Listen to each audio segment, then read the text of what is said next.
Alright, this video is going over number 9 from homework 7.5.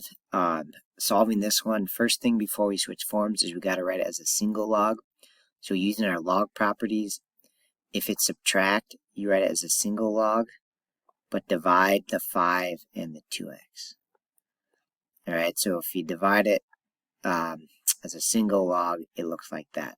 5 divided by 2x. Alright, and that's because of the subtract again. Alright, from there we're going to switch forms.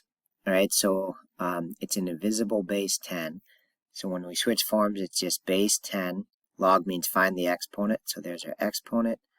And it equals 5 over 2x. Alright, now it's a little tricky algebra to solve this for x, but basically 10 to the first is just 10.